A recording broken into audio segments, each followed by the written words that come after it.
In the autumn of 1863, in the isolated farming community of Millbrook, 12-year-old Margaret Holloway discovers she's pregnant under impossible circumstances.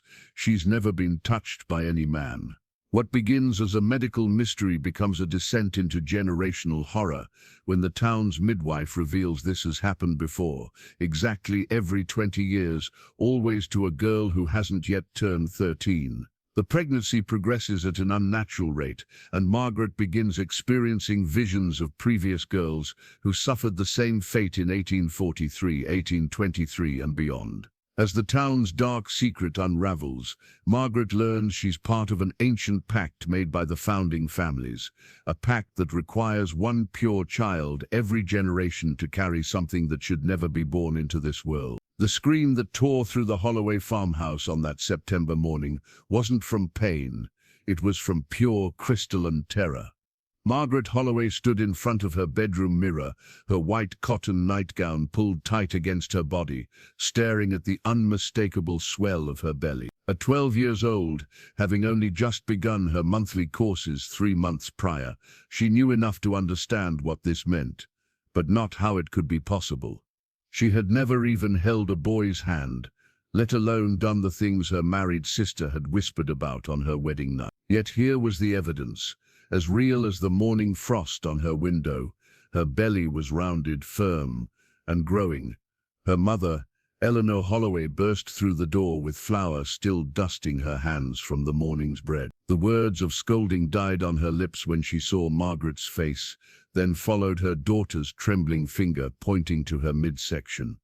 Eleanor's face drained of all color, becoming as white as the flour on her apron. She crossed the room in 3 quick strides, her rough hands immediately going to Margaret's belly, pressing, feeling, her expression growing more horrified with each passing second.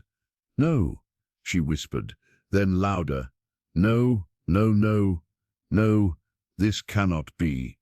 You're but a child yourself." Margaret watched her mother's face transform from disbelief to something else. Recognition. It was the look of someone remembering something they desperately tried to forget. "Mother, I swear to you I don't even know." "Please believe me," Margaret pleaded, tears streaming down her cheeks. Eleanor pulled her daughter close, and Margaret could feel her mother trembling. "I believe you, child. God help us. I believe you."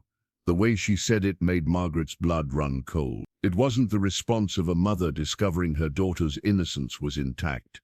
It was the response of someone who had been dreading this exact moment. Within the hour, Eleanor had sent Margaret's younger brothers to the neighbor's farm and dispatched her husband, Thomas, to fetch old Martha, the town's midwife. Martha Blackwood had delivered every baby in Millbrook for the past 40 years, and there were whispers she knew things, old things that proper Christian folk shouldn't know. Thomas had protested, insisting they should fetch the doctor from the county seat, but Eleanor had grabbed his arm with surprising strength. "No doctor. Only Martha. She's the only one who will understand." The look that passed between them suggested Thomas knew exactly what his wife meant, though Margaret couldn't fathom what secret knowledge her parents shared. Martha arrived as the sun reached its zenith, her black medical bag in one hand and a worn leather journal in the other. She was a woman of 70 years, but moved with the purposeful stride of someone much younger. Her steel-gray hair was pulled back in a severe bun, and her dark eyes seemed to take in everything at once. She didn't waste time with pleasantries. "Show me the girl," she said, and Eleanor led her to Margaret's room where the terrified child waited. The examination was thorough and strange. Martha not only felt Margaret's belly but also examined her eyes, her tongue, the lines on her palm. She pressed her ear against Margaret's stomach and listened for a long time, her expression growing graver by the moment. She took out a series of peculiar instruments from her bag, things that looked more like they belonged in a naturalist's collection than a medical kit. There was a compass that spun wildly when held near Margaret's belly, a small vial of what appeared to be mercury that turned black when Martha dropped a strand of Margaret's hair into it, and strangest of all, a piece of what looked like ancient parchment that Martha held against Margaret's skin, watching as strange symbols appeared and faded on its surface. How long since your last monthly blood? Martha asked, though her tone suggested she already knew the answer. 3 weeks past, Margaret whispered. Martha nodded grimly. And the dreams, when did they begin? Margaret's eyes widened. She hadn't told anyone about the dreams, the visions of a dark forest, of women in white gowns standing in a circle, of something massive and ancient moving beneath the earth. 2 months ago, she admitted, the night after my 12th birthday. Martha closed her eyes and made a sound that might have been a prayer or a curse. Martha turned to Eleanor, who stood wringing her hands in the doorway. It's as I feared. The 20 years have passed. She's been chosen. Eleanor let out a sob that she quickly stifled with her fist. Chosen? Margaret asked, her voice small and frightened. Chosen by whom? For what? Martha sat on the edge of the bed and took Margaret's cold hands in her weathered ones. Child, what I'm about to tell you will sound like madness, but every word is true. Your mother knows it, your father knows it, and most of the old families in Millbrook know it, though they pretend otherwise. She opened the leather journal she'd brought, its pages yellowed with age and filled with neat handwriting in various inks, suggesting multiple authors over many years. In 1843, 20 years ago, there was another girl, Sarah Coleridge, also 12 years old. In 1823 it was Mary Ashford. 1803, Elizabeth Hartley, always 20 years apart, always a girl who hadn't yet turned 13, always from one of the founding families of Millbrook. She showed Margaret the pages, each entry detailing the same impossible circumstances: a child pregnant without having known a man, the pregnancy progressing at an unnatural rate, and then the entries stopped abruptly for each girl. What happened to them? Margaret asked, though part of her didn't want to know. Martha's silence was answer enough. Eleanor finally spoke, her voice hollow. They died in childbirth, all of them. And the babies. She couldn't finish. Martha did it for her. The babies were never found. They vanished the moment they drew breath, leaving only the dead mothers behind. Margaret felt the room spinning around her. She pressed her hands against her belly, feeling the firmness there, the reality of it.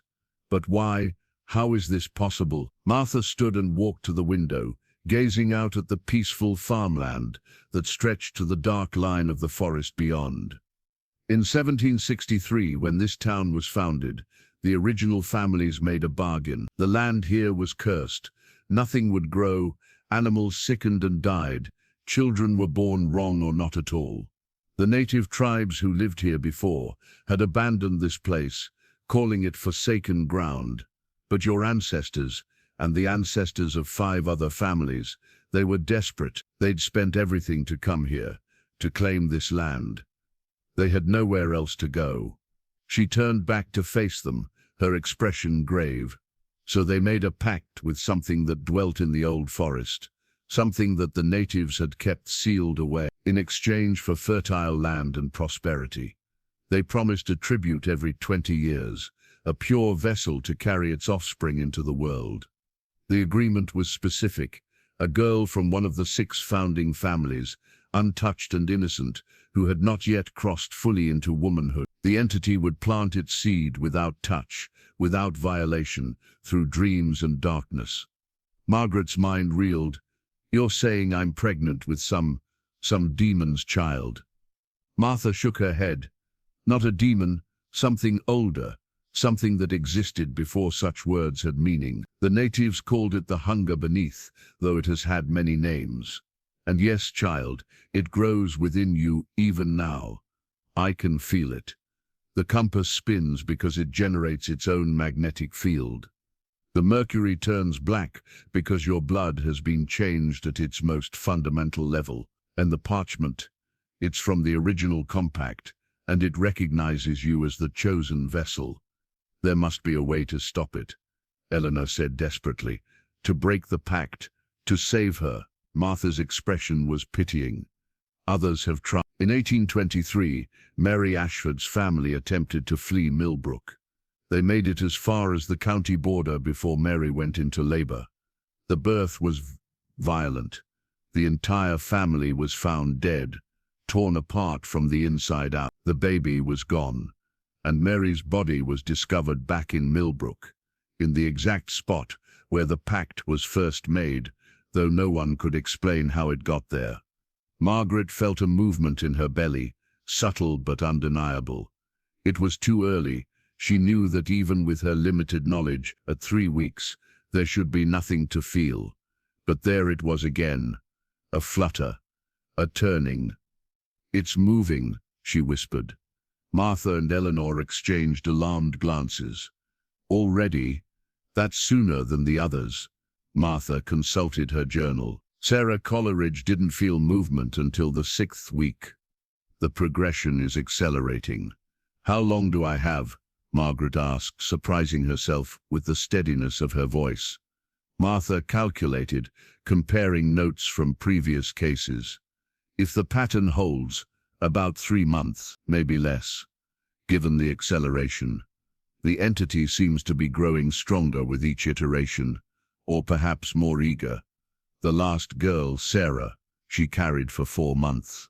The one before her, 5.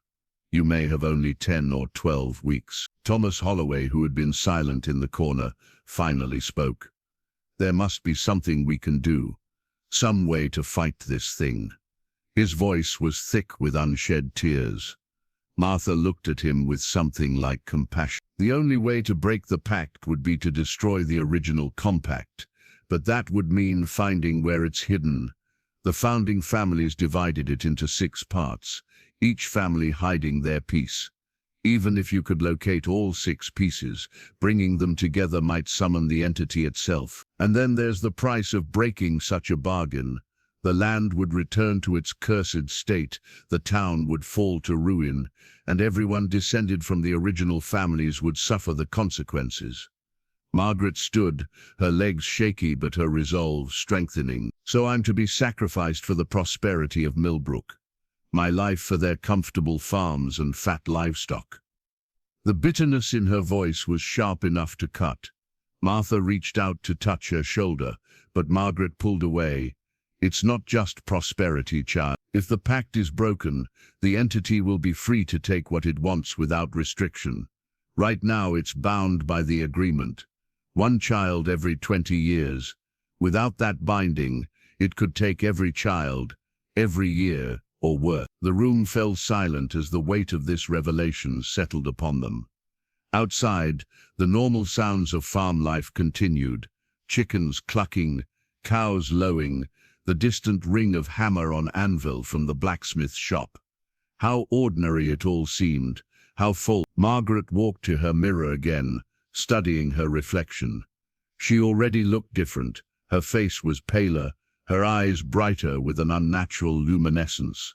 She could see the faint trace of dark veins spreading across her belly like a web. "The dreams will get worse," Martha warned. "You'll see things, the past vessels, the entity itself, visions of what's to come. Try not to listen to what they tell you. The entity will try to seduce you into accepting your fate, even embracing it. It feeds on resignation and despair, as much as it feeds on flesh and blood." Margaret turned to face them all. "And if I don't resign myself, if I fight?" Martha's expression was sad. "Others have tried, child." Sarah Coleridge tried to cut the thing out of herself. The knife wouldn't penetrate her skin. Mary Ashford tried to poison herself. The poison had no effect, except to make the thing inside her grow faster. The entity protects its vessel until the birth. You cannot die until it's ready to be born. That night, Margaret lay in her bed, her hands resting on her swollen belly. In just 12 hours, it had grown noticeably larger. She could feel it moving constantly now, not like a human baby would move, but in strange, deliberate patterns, as if it were exploring its confines, testing boundaries. When she closed her eyes, she could hear whispers in a language that predated human speech, promises of power and immortality if she would only accept her role willingly. But stronger than the whispers were the screams. In her dreams, she saw them all, Sarah with her blonde curls matted with blood, Mary with her belly split open like ripe fruit. Elizabeth clutching at her throat as something forced its way out of her mouth, instead of her womb. They all had the same message for her, delivered in voices raw from screaming. Find the fragments. Break the pact. It's the only way. When she woke, it was still dark, but she knew what she had to do. If the founding families each held a piece of the original compact, then she would find them all. She would bring them together, regardless of the consequences. Better to face the entity on her terms than to wait passively for death. She dressed quietly, wrapping herself in her heaviest cloak to hide her growing belly, and crept from the house. The first fragment, she reasoned, would be hidden somewhere on her own family's property. Her father had always forbidden her from entering the old root cellar behind the abandoned barn, claiming it was structurally unsound. But now she wondered if there was another reason. The cellar door was locked, but the wood was rotted enough that she could pry it open with a broken fence post. The stairs descended into darkness that seemed to swallow her lantern light. At the bottom she found not stored vegetables or old tools, but a shrine. The walls were carved with symbols that hurt to look at directly, and in the center, on a pedestal made of wook, looked like fused bone, sat a piece of parchment under a glass dome. The moment she touched the glass, the thing inside her belly thrashed violently, sending her to her knees with pain. But she persisted, lifting the dome and taking the parchment. It was warm to the touch and seemed to pulse with its own heartbeat. 1 down, 5 to go. But as she climbed back up the stairs, she heard voices. Lanterns bobbed in the darkness. Her parents had discovered her absence, but there were other voices too. Other lanterns. As she emerged from the cellar, she found herself surrounded not just by her family, but by members of all 6 founding families. They had been expecting this. They had been watching. "I told you she would be different," said a voice from the crowd. Judge Aldrich stepped forward, his usually kind face hard with resolve. The others accepted their fate, but this one, she has the Holloway stubbornness. He held out his hand. "Give me the fragment, child. You don't understand what you're doing." Margaret clutched the parchment to her chest. "I understand perfectly. You've all been complicit in murder for 100 years. You've sacrificed girls like me to keep your lands fertile and your pockets full. It's not that simple," said Mrs. Blackwood, the banker's wife. "Without the pact, we all die. Our children, our grandchildren," the entity made that clear. "The land will swallow us whole." Margaret laughed, a sound bitter beyond her years. "And how is that different from what happens to me? At least you all have a chance to run. I'm trapped in this body with this thing growing inside me." She pressed her hand to her belly, feeling it respond to her touch with movement that was almost eager. That's when she noticed something strange. The other families were all there. The Aldriches, the Blackwoods, the Coleridges, the Ashfords, the Hartleys, and her own family, the Holloways. But there were others too, standing in the shadows, watching. As her eyes adjusted, she gasped. They were young girls, all of them, transparent and glowing faintly in the moonlight. Sarah Coleridge stood nearest to her, her ghostly form still bearing the wounds of her death, her belly torn open and empty. "They can't see us," Sarah's ghost whispered, though her voice seemed to come from everywhere and nowhere at once. "Only you can see us, because you carry the burden. We've been waiting, Margaret, waiting for one strong enough to break the cycle." The other ghosts nodded, their dead eyes fixed on Margaret with desperate hope. "But they all said breaking the pact would release the entity," Margaret said aloud, causing the living crowd to look at her in confusion. "She's talking to them," Martha said quietly. "The previous vessels, they always appear near the end." But Sarah's ghost shook her head. "That's the lie the entity planted in the original compact. Breaking the pact doesn't free it, it destroys it. The entity needs the pact to anchor itself to this world. Without it, it returns to the void where it belongs. But the founding families don't know this. The entity made sure they would believe breaking the pact meant doom for all." Margaret understood then. The entity had been clever, ensuring its own survival by making the very people it fed upon into its protectors. She looked at the frightened faces of her neighbors, her family, people she'd known all her life. They genuinely believed they were saving the town by sacrificing her. "You're all fools," she said clearly. "The thing you made a bargain with has been lying to you from the beginning." Judge Aldrich stepped forward again, his patience clearly exhausted. "Enough of this nonsense. Thomas, control your daughter. She needs to return the fragment and accept her duty." But Thomas Holloway moved to stand beside his daughter instead. "No, I've been a coward for too long. I knew this day would come, knew one day it would be our family's turn to pay the price. I won't let my daughter die for a bargain I had no part in making." The standoff in the moonlight stretched taut as a bowstring. Margaret could feel the entity stirring inside her, responding to the tension, feeding on the fear that radiated from the crowd. Judge Aldrich's hand moved to the pistol at his hip, though what good he thought it would do against a pregnant child, Margaret couldn't fathom. "Thomas, I'm warning you, step aside. This is bigger than one family's grief." But Eleanor Holloway joined her husband and daughter, her chin raised in defiance. "Charles Aldrich, I've known you since we were children. You have 3 daughters of your own. Would you stand aside so easily if it were one of them?" The judge's face darkened. "Don't you think I haven't thought of that? My youngest, Catherine, she turns 12 next year. If the pact isn't fulfilled now, who knows what the entity might do? It might take her instead, or all of our daughters." The ghost of Sarah Coleridge moved closer to Margaret, her translucent form passing through the living bodies as if they were mist. "The second fragment is hidden in the Aldrich family tomb. The third is beneath the floorboards of the Blackwood Church. The fourth is sewn into the binding of the Ashford family Bible. The fifth is melted into the bronze of the Hartley's bell. The sixth," she paused, her expression troubled. "The sixth was destroyed by the Coleridges after I died. They couldn't bear to keep it, knowing it had killed me. But 5 fragments might be enough." Margaret memorized this information even as she addressed the crowd. "I propose a test. Let me gather all the fragments.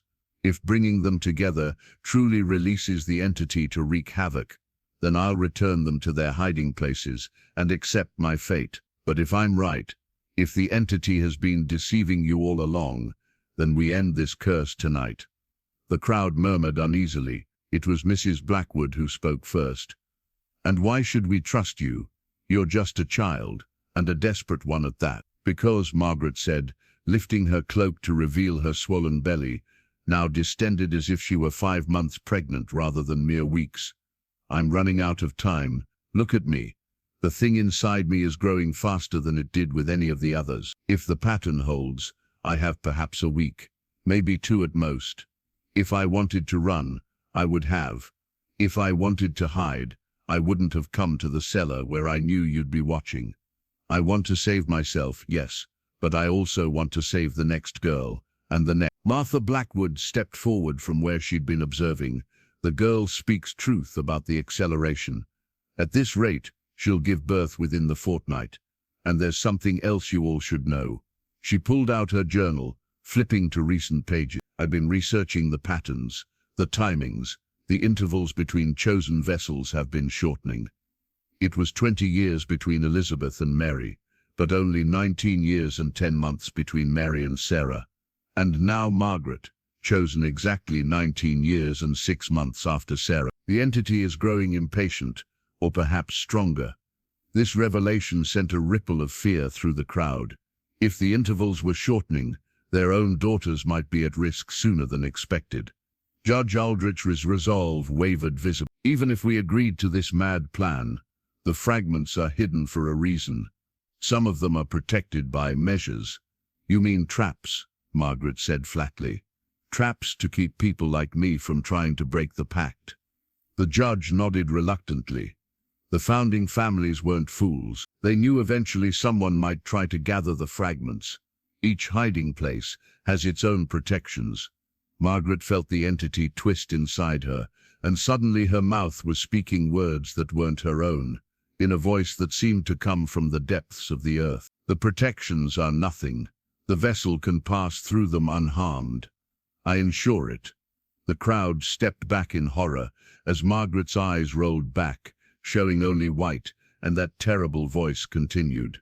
"You cannot stop what has been set in motion. The vessel is mine. The child will be born. Your pact is sacred and binding." Then Margaret collapsed, her father catching her before she hit the ground. When she opened her eyes, they were her own again, but she could taste copper in her mouth and feel the entity's pleasure at having spoken through her. "You see," someone in the crowd whispered. "It's already taking control of her. We should lock her away until the birth." But Margaret struggled to her feet, spitting blood onto the ground. "No, that's exactly what it wants.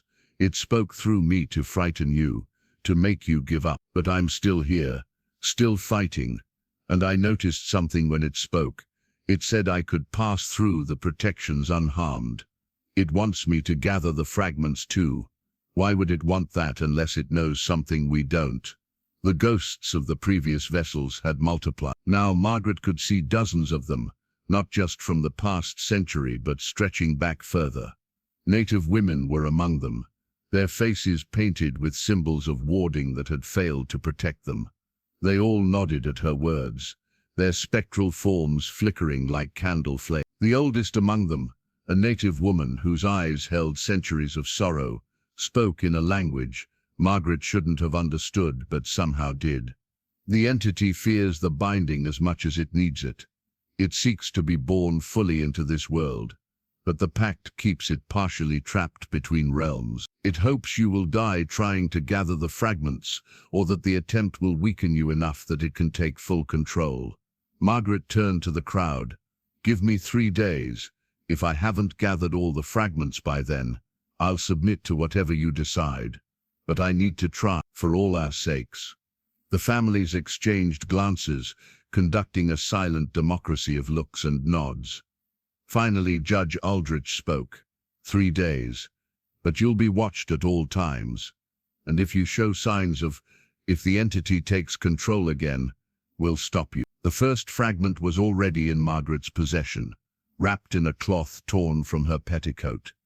As dawn broke, she stood before the Aldrich family tomb in the old cemetery, accompanied by the judge himself and a small group of observers. The tomb was a granite monument to prosperity, carved with angels and Bible verses, but Margaret could see what the others couldn't: the symbols of binding carved beneath the Christian facade, visible only to someone carrying the entity's child. "The key has been in my family for generations," Judge Aldrich said, producing an iron key that seemed to absorb light rather than reflect it.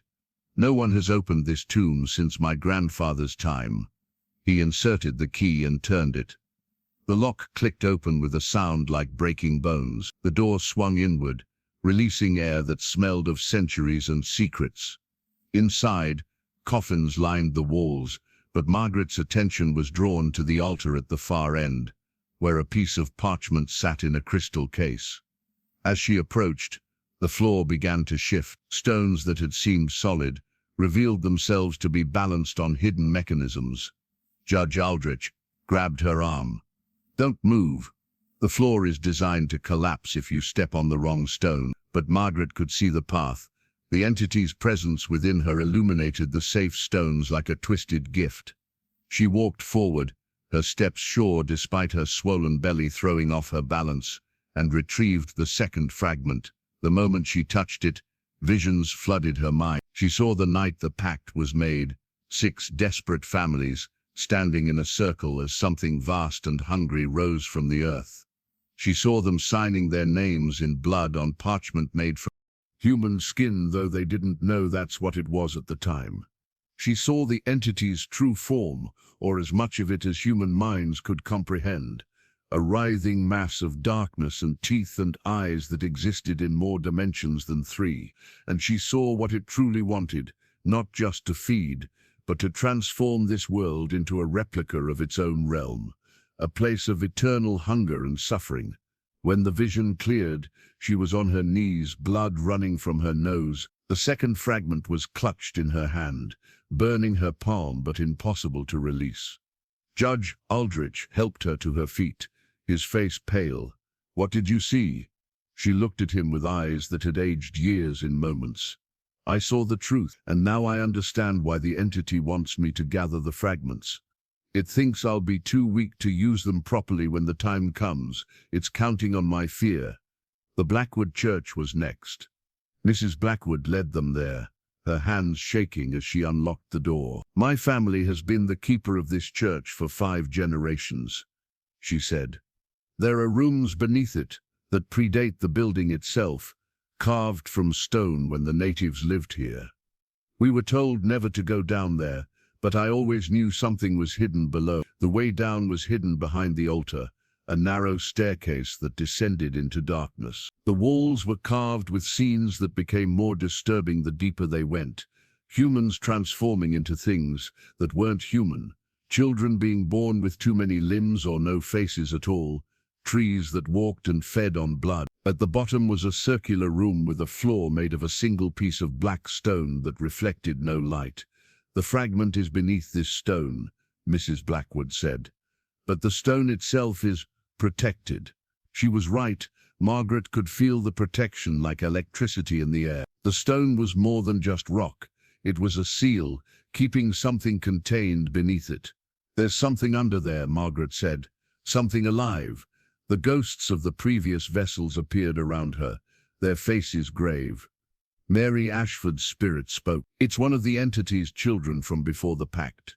The founding families trapped it here as insurance, thinking they could use it as a weapon if the entity ever betrayed them. But they didn't understand that the entity doesn't care about its offspring. It only cares about the act of birth, the moment of bringing something from its realm into ours." Margaret knelt despite her swollen belly, placing her hands on the cold stone. She could feel the thing beneath it stirring, sensing her presence, sensing its sibling growing inside her. It whispered to her in the same language the entity used, promising her power if she would free it. But she ignored it, focusing instead on finding the edges of the stone, the weak points. There, a crack so thin it was nearly invisible. She pressed the first 2 fragments against it, and the stone split with a sound like thunder. Beneath was not a monster, but a desiccated corpse, barely recognizable as once having been human. A child perhaps 10 years old when it died, but its bones were wrong. Too many joints, fingers that branched like tree roots. And clutched in its malformed hands was the 3rd fragment. Margaret took it gently, and the corpse crumbled to dust, finally at peace after centuries of imprisonment. "I'm sorry," she whispered to the dust. "I'm sorry for what they did to you." Mrs. Blackwood was weeping silently. "My family did this. We kept this poor creature trapped for over a century." Margaret touched her shoulder. "You didn't know. None of you really understood what you were dealing with." The entity made sure of that. But even as she offered comfort, she felt the thing inside her growing stronger, feeding on the proximity to its dead sibling, absorbing whatever residual power remained in the chamber. The 4th fragment was in the Ashford family Bible, a massive tome that Miss Ashford brought to the church with shaking hands. "This Bible has been in my family since before the founding," he said. "It's written in Latin, Greek, and languages I don't recognize." Margaret could read them all now, another gift or curse from the entity. The binding was thick leather that looked and felt wrong. As she ran her fingers along the spine, she found the hidden seam. "Don't," Mr. Ashford said suddenly. "My grandmother told me that opening the binding would release something." Margaret looked at him steadily. "Everything about the pact releases something. The question is whether we control the release or it controls us." She used her fingernail to split the seam, and the leather parted like flesh, revealing the 4th fragment sewn between the layers. As she pulled it free, the Bible began to bleed. Actual blood, warm and red, seeping from between the pages. She opened the book and found that the text had changed. Where before it had been scripture and family records, now it showed the true history of Millbrook. Every death caused by the pact, every child stolen by the entity, every sacrifice made to maintain the town's prosperity. The names went on for pages, hundreds of them, not just the vessels but all those who had died to keep the secret. Her own name was already written at the bottom of the list, though the date of death was still blank. "This is what we've built our town on," she said, showing the pages to the gathered families. "This is the true cost of our prosperity." Some looked away, unable to face the truth. Others wept. Judge Aldrich's face was stone, but his hands trembled. "What's done is done. We can't change the past." Margaret closed the Bible, and the blood stopped flowing. "No, but we can change the future." The fifth fragment was in the Hartley bell, the one that hung in the town square and rang every Sunday to call people to church. Miss Hartley, a small, nervous man who rarely spoke, led them there as the sun began to set on the second day. "The bell was cast by my great-great-grandfather," he said. "He mixed something into the bronze, said it would ensure the bell's tone would always ring true. But I've noticed over the years that when it rings, babies cry and dogs howl. There's something wrong with its sound." Margaret could hear it even before they rang it, a subsonic vibration that made the entity inside her resonate in response. When Miss Hartley pulled the rope and the bell tolled, the sound was beautiful on the surface, but underneath was another tone, one that spoke of hunger and patience and the inevitable decay of all things. She placed her hands on the bell and felt the fragment embedded in the metal, distributed throughout it like poison in a bloodstream. "We'll have to melt it down," Mr. Hartley said. "Destroy the bell to get the fragment out." But Margaret shook her head. She could feel the entity's eagerness. It wanted the bell destroyed, wanted its voice silenced. "No, there's another way." She pressed all 4 fragments she'd collected against the bell's surface and spoke words in that ancient language, words she didn't know she knew. The bell cracked like an egg, and from within it, the 5th fragment fell into her hands, glowing with heat but not burning her. As she held all 5 fragments, she felt the entity's child moving violently inside her. Her belly was enormous now, as if she were ready to give birth at any moment. The skin stretched tight, and she could see the shape of limbs pressing against it from within. Too many limbs in the wrong places. "It's fighting me," she gasped. "It knows what I'm planning." Martha Blackwood appeared at her side, supporting her. "We need to get you somewhere safe. The birth is beginning." But Margaret shook her head. "No. First we go to where it all began. The place where the pact was signed. That's where this needs to end." She looked at the gathered families. "All of you need to come. This started with 6 families, and it needs to end with 6 families, even if the Coleridge's fragment is gone." They formed a procession through the town as word spread. By the time they reached the old forest, half of Millbrook was following them. The path to the clearing was overgrown, but Margaret could see it clearly. The entity's presence illuminated it like a beacon. The clearing itself was a perfect circle, where nothing grew, the earth black and crystallized as if it had been burned by something hotter than fire. In the center was a stone altar, dark with old blood. Around it, Margaret could see the ghosts of all the vessels, standing in concentric circles, waiting. Sarah Coleridge stepped forward. "You have 5 fragments. It might be enough, but you need to understand, bringing them together will call the entity fully into this world. You'll have only moments to speak the words of unbinding before it takes you completely." "What words?" Margaret asked. Sarah's ghost smiled sadly. "The ones written on your heart. The entity wrote them there when it planted its seed, never knowing they were also the words of its own destruction. It's the one truth it cannot lie about. The words of unbinding must come from the vessel herself, freely given." Margaret approached the altar as the first birth pains hit her. She fell to her knees, the fragments scattering from her hands.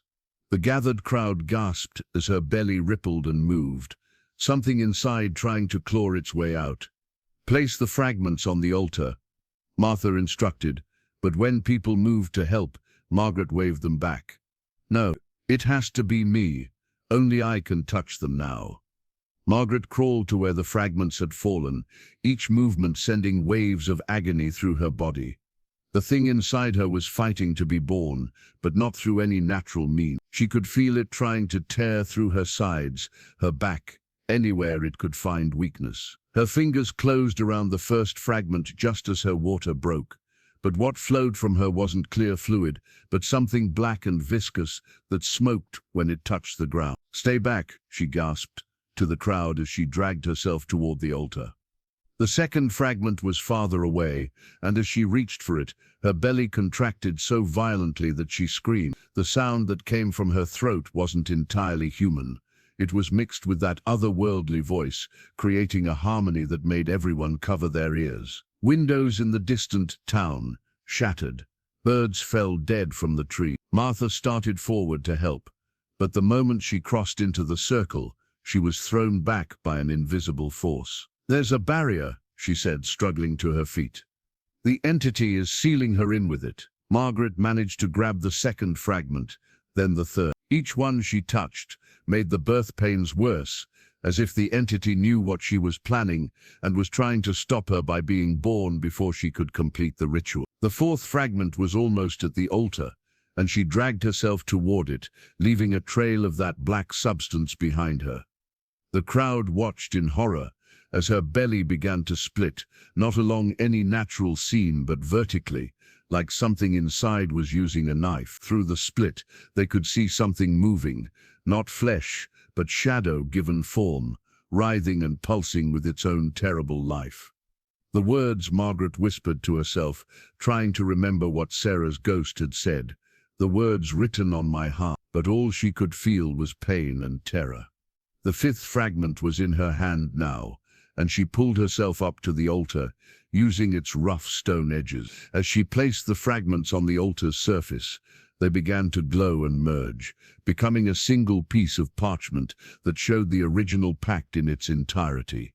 She could read it now, every word, every clause, every horrible provision. And there at the bottom was a space for one more signature, hers. The entity wanted her to sign it, to renew the pact for another century. That's what it had really been after all along. The pact wasn't eternal. It needed to be renewed by a willing vessel every 100 years, and the previous vessels had all died before they could refuse.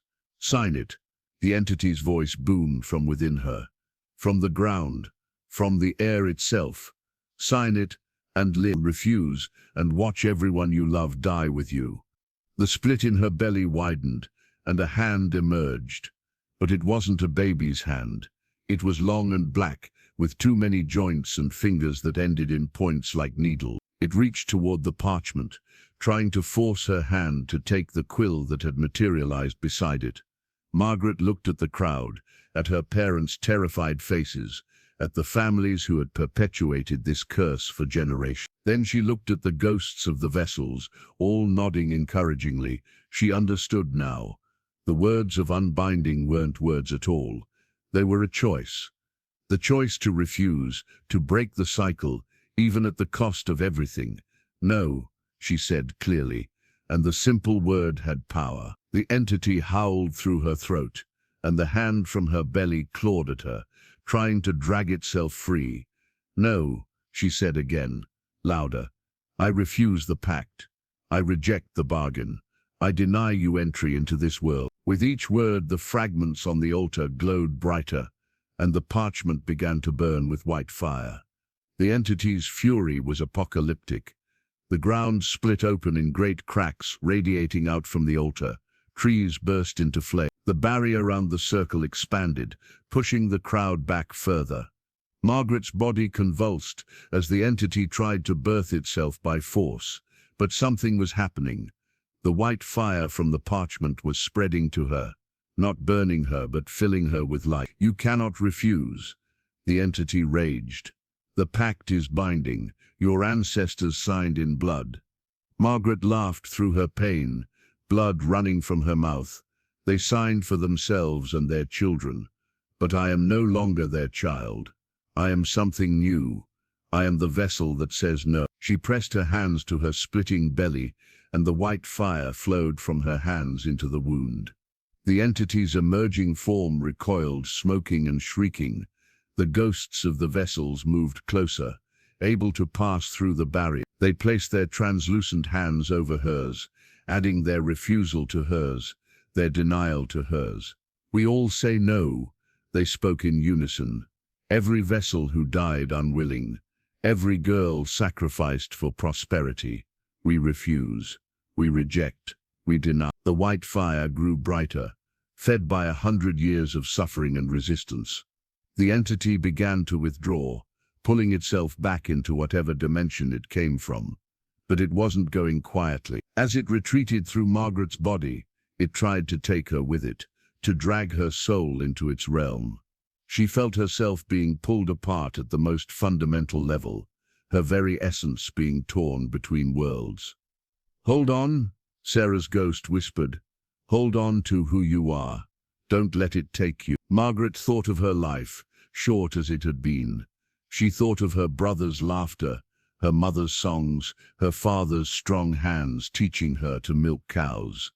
She thought of summer days and winter nights, of first snow and spring flowers. She held on to these human memories, these simple truths, as anchors against the entity's pull. "I am Margaret Holloway," she said through gritted teeth. "I am 12 years old. I am human, and I am not yours." The parchment on the altar erupted into a pillar of white flame that shot into the sky, visible for miles. The entity gave one last shriek of rage and hunger, and then it was gone, pulled back into the void, the portal sealed by the destruction of the pact. Margaret collapsed, her belly sealing itself with the white fire, leaving only a faint scar. The barrier fell, and her parents rushed to her side. But something was wrong. Margaret could feel it. A piece of the entity had broken off, had stayed behind, was still inside her. Not the child, which had been pulled back with its parent, but something else, a seed of darkness that had taken root too deeply to be removed. She looked at Martha, who was checking her with trembling hands, and saw the recognition in the midwife's eyes. "It's still there, isn't it?" Margaret whispered. Martha nodded grimly. A fragment, dormant now, but she didn't need to finish. They both understood. The entity had lost this battle, but had planted something for the future. Margaret would live, but she would carry this darkness within her for the rest of her life. And if she ever had children of her own, she pushed that thought away. That was a problem for another day. The clearing was destroyed, transformed into a crater of black glass. The altar had melted into an unrecognizable lump. Of the parchment fragments, nothing remained but ash that blew away on a wind that smelled of endings. The ghosts of the vessels were fading, their purpose fulfilled. But Sarah lingered a moment longer. "You did what none of us could," she said. "You broke the cycle, but be careful, Margaret. The entity has a long memory and longer patience. This isn't over." As the ghosts vanished, Margaret noticed something else. The land was already changing. The grass at the edge of the clearing was turning brown. In the distance she could hear cattle lowing in distress. The prosperity that the pact had brought was fading with its destruction. Millbrook would survive, but it would no longer be the thriving town it had been. It would become ordinary, struggling, real. Judge Aldrich helped her to her feet. "What have you done?" he asked, though there was no anger in his voice, only exhaustion. "I've given us back our humanity," Margaret replied. "We'll have to earn our prosperity now, like everyone else. No more blood prices, no more sacrificed children." He nodded slowly. "And the thing inside you?" She placed a hand on her belly, feeling the small knot of darkness that remained. "That's my burden to bear, the price of breaking the pact. But at least it's my choice." They walked back to town as the sun rose, a ragged procession of people who had witnessed something beyond understanding. Some wept for what was lost. Others seemed relieved, as if a weight they hadn't known they carried had been lifted. Margaret walked between her parents, their arms supporting her, and tried not to think about the dreams she knew would come, the whispers she would hear for the rest of her life. 3 months passed. Millbrook struggled, but survived. The crops that year were meager, but sufficient. The cattle thinned but didn't die. People worked harder, complained more, but there was something clean in their exhaustion, something honest in their sweat. The founding families sold off portions of their land to make ends meet, and new families moved in, families who knew nothing of the pact, and never would.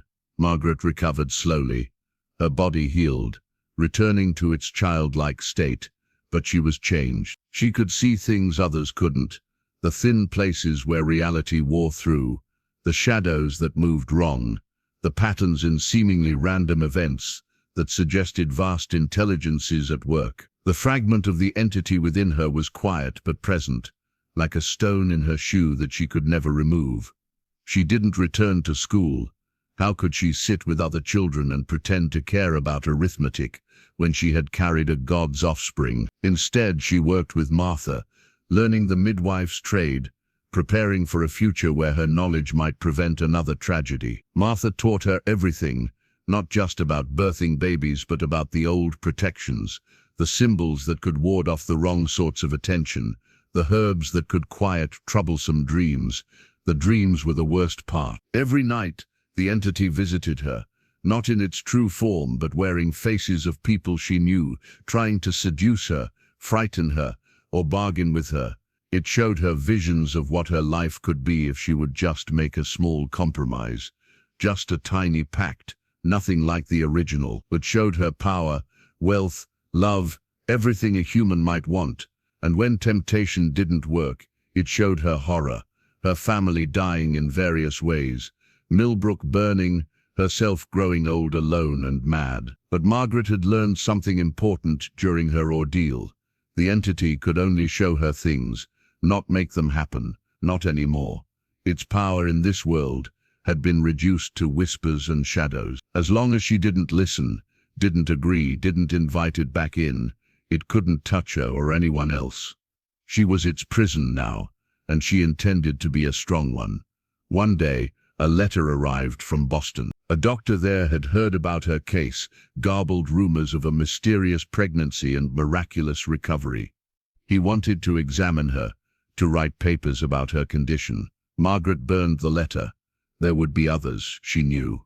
Word would spread, but she had no intention of becoming a specimen, a curiosity for medical men to prod and study. Let them think it was all rural superstition and hysteria.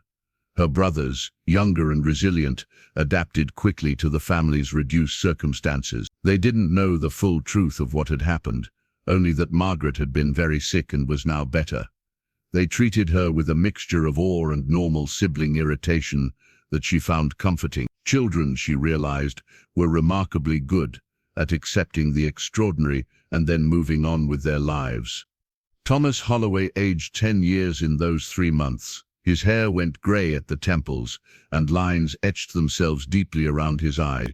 He never spoke of that night in the clearing, but sometimes Margaret caught him watching her with a mixture of pride and sorrow. He knew she had saved them all, but he also knew the price she continued to pay. He started carving wooden toys, something he'd never done before, creating an army of soldiers and animals that he gave to children throughout Millbrook, as if trying to replace darkness with simple joy. Eleanor threw herself into preserving food for the winter, knowing it would be harder than any they'd faced before. She canned and pickled and dried with fierce determination, her hands never idle. But at night, she would sit by Margaret's bed, holding her daughter's hand while she thrashed through her nightmares, singing the same lullabies she'd sung when Margaret was truly a child. Not this strange hybrid of girl and keeper of darkness. The other founding families reacted in different ways. The Aldriches moved away entirely, unable to bear the weight of their history. Judge Aldrich resigned his position and took his family west, seeking a new start in California's gold fields. Before he left, he came to Margaret. "I'm sorry," he said simply. "For everything." She nodded, understanding. Some guilt was too heavy to carry in the place where it was born. The Blackwoods stayed, but transformed. Mrs. Blackwood opened the church to everyone, not just the founding families. She had the basement sealed, the dark symbols covered with fresh plaster. She began teaching the town's children, creating a school where before there had only been private tutors for the wealthy. Education, she said, was the best ward against making such bargains again. The Ashfords burned their family Bible and all their old records, trying to erase their connection to the pact. But fire couldn't remove memory, and Mr. Ashford took to drink, trying to drown the knowledge of what his ancestors had done. His wife struggled to hold the family together, and Margaret often saw their children, confused and frightened, not understanding why their father had changed so much. The Hartleys had a new bell cast, this one pure bronze with no fragments of anything else. When it rang, the sound was clear and simple, calling people to church without any undertones of hunger. Miss Hartley became the town's unofficial historian, collecting stories of the normal times, the human times, trying to build a new narrative for Millbrook that didn't involve ancient pacts and blood prices. The Coleridges, who had destroyed their fragment years ago, seemed the most at peace. They had begun their penance early, and now they helped the other families adjust to the new reality. Mrs. Coleridge often visited Margaret, bringing her books, treating her not as a vessel or a savior, but as a young girl who had been through something terrible and needed normal human kindness. Winter came early and hard that year. The first snow fell in October, and by November the drifts were higher than anyone could remember. It was as if nature itself was reclaiming Millbrook, burying the old sins under clean white snow. People struggled to keep warm, to keep fed, but they struggled together. The artificial prosperity had created divisions between the founding families and everyone else. Now, in shared hardship, those divisions began to break down. Margaret helped deliver 3 babies that winter. Each time as she guided new life into the world, she felt the fragment of the entity stir within her, interested in these moments of transition between non-existence and existence. But it couldn't do anything, couldn't influence anything. It could only observe through her eyes, a passenger in her body. She learned to ignore it, to treat it like chronic pain that one simply lives with. One particularly cold night, as she walked home from a difficult delivery, Margaret saw someone standing in the snow ahead of her. It looked like Sarah Coleridge, but she knew it wasn't really her. The ghosts were gone. This was the entity, wearing Sarah's face, trying a new tactic. "You're alone," it said in Sarah's voice. "You'll always be alone. No one can truly understand what you carry.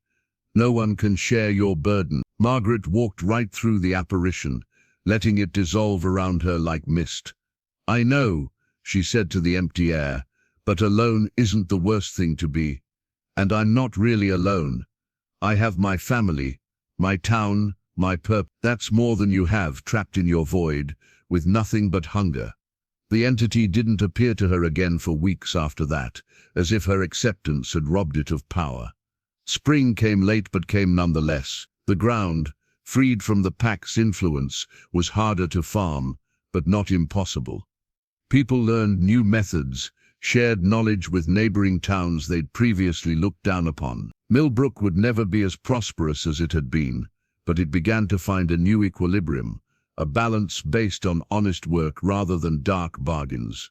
Margaret began to keep a journal, like Martha's but different. She recorded not just the births and deaths, but the dreams, the visitations, the moments when the entity tried to break through. She developed a system of symbols to describe things that English had no words for. She thought that someday, perhaps, another girl might need this knowledge. The entity was weakened, but not destroyed.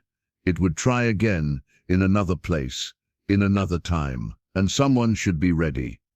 On her 13th birthday, Margaret felt a shift. The fragment within her settled deeper, becoming truly dormant. It was as if passing out of the age of eligibility for the pact had given her some protection. The dreams became less frequent, the whispers quieter. She was still marked, still changed, but she was also finally beginning to heal. That night, her family celebrated quietly. A simple cake, a few small gifts. Her brothers sang off-key. Her parents smiled genuine smiles for the first time in months. And Margaret, sitting in the warm circle of their love, felt something she hadn't expected to feel again. Hope. Not the hope that everything would go back to the way it was, but the hope that what came next might be worth living for. Margaret never married. How could she, carrying what she carried? But she became Millbrook's most respected midwife, taking over when Martha passed. She delivered hundreds of babies over the years, and she watched each one carefully for signs of darkness, for hints that the entity might be trying to return through another route. But they were all blessedly normal, beautifully human. The town itself transformed completely. The founding families were no longer founding anything. They were just families, intermarried with newcomers, their bloodlines diluted, their connection to the pact forgotten by all but a few. Millbrook became known for its exceptional midwifery, drawing women from neighboring counties who had difficult pregnancies. They never knew that their midwife could see things others couldn't, could spot problems that weren't purely physical. Margaret kept her journal faithfully, filling volume after volume with observations, protections, warnings. She hid them carefully, not in one place but scattered, each with instructions on how to find the other. If the entity ever returned, if it found another town, another set of desperate families, someone might find these journals and know what to do. She died at 32, young but not surprisingly so given what she'd endured. The fragment of the entity died with her, unable to transfer to another host without a new pact. As she lay dying, surrounded by the families she'd helped bring into the world, she saw Sarah Coleridge one last time, not the entity wearing her face, but really her, come to guide Margaret to whatever came next. "You did it," Sarah said, smiling. "You really broke the cycle." Margaret smiled back, feeling the weight she'd carried for 20 years finally lifting. "We did it," she corrected. "All of us together." And then she was free, leaving behind a town that was ordinary, struggling, human. But in her hidden journals, in the last entry she'd written just days before her death, there was a warning. The entity waits. It has infinite patience and infinite hunger. It will try again, elsewhere. Watch for the signs: prosperity without cause, children born wrong, dreams that taste of copper and ash. And if you find yourself chosen, remember, you can say no. You can always say no. The power to refuse is the greatest power humans have against the dark. The journals would be found, 60 years later, by another 12-year-old girl in another dying town, just as the crops began to flourish inexplicably and her belly began to swell. But that, as they say, is another story.